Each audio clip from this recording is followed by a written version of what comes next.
மதுரையில் தொடர்ந்து வயது முதிர்ந்த பெண்களை குறிவைத்து கொலை செய்யும் போக்கு அதிர்ச்சி அளிப்பதாக அண்ணாமலை கூறியிருக்கிறார். இது தொடர்பான கூடுதல் விவரங்களை வழங்குகிறார் நம்முடைய செய்தியாளர் ராஜகுமரன். வணக்கம். இது பற்றிய விவரங்களை சொல்லலாம். மதுரை மாவட்டம் முழுவதுமே வயது முதிர்ந்த பெண்களை கொலை செய்யக்கூடிய போக்கு அதிகரித்திருப்பதாக கடந்த ஒரு வார கால சட்டம் ஒழுங்கு தரவுகளை சுட்டிக்காட்டி பாஜக மாநில தலைவர் அண்ணாமலை இந்த பதிவினை வெளியிட்டிருக்கின்றார்.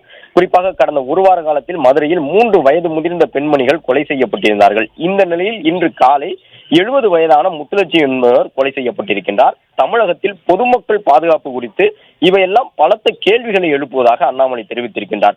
மதுரையில் தொடர்ந்து வயது முதிர்ந்த பெண்களை குறிவைத்து கொலை செய்யும் போக்கு அதிகரித்திருப்பதை சுட்டிக்காட்டி இருக்கக்கூடிய பாஜக மாநில தலைவர் அண்ணாமலை கடந்த ஒரு வாரத்தில் மட்டும் 3 வயதான தாய்மார்கள் கொலை செய்யப்பட்டிருந்த நிலையில் இன்றும் ஒரு வயது முதிர்ந்த தாய்மார் ஒருவர் கொலை செய்யப்பட்டிருப்பது வருத்தம் அளிப்பதாக தெரிவித்திருக்கின்றார். கொள்ளை என்ற செய்திகள் வராத நாளே இல்லை என்ற அளவுக்கு தமிழகம் முழுவதுமே சட்டம் ஒழுங்கு சந்தி சிரித்துக் கொண்டிருக்கின்றது என்று குற்றம் சாட்டி இருக்கக்கூடிய பாஜக மாநில தலைவர் அண்ணாமலை தமிழகத்தில் பொதுமக்கள் வெளியே செல்ல அச்சப்படும் நிலைக்கு சென்றிருக்கின்றார்கள் என்று குறிப்பிட்டிருக்கின்றார். ஆனால் தமிழக காவல்துறையினரை எதிர்க்கட்சிகளை பழிவாங்க மட்டுமே பயன்படுத்திக் கொண்டிருக்கின்றார் முதலமைச்சர் என்றும் தன்னுடைய குற்றச்சாட்டை அண்ணாமலை பதிவு செய்திருக்கின்றார்.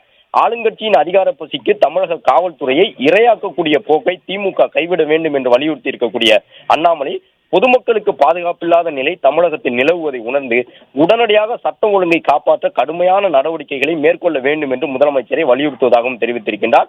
தமிழகத்தில் பொதுமக்கள் வெளியில் நடமாட முடியாத அளவிற்கு கொள்ளை சம்பவங்கள் அதிகரித்திருப்பதாக மதுரையில் இன்று காலை கொலை செய்யப்பட்டிருக்கக்கூடிய மூதாட்டியின் மரண சம்பவத்தை மையமாக வைத்து தற்பொழுது பாஜக மாநில தலைவர் அண்ணாமலை தன்னுடைய கருத்துக்களை பதிவிட்டுள்ளார்.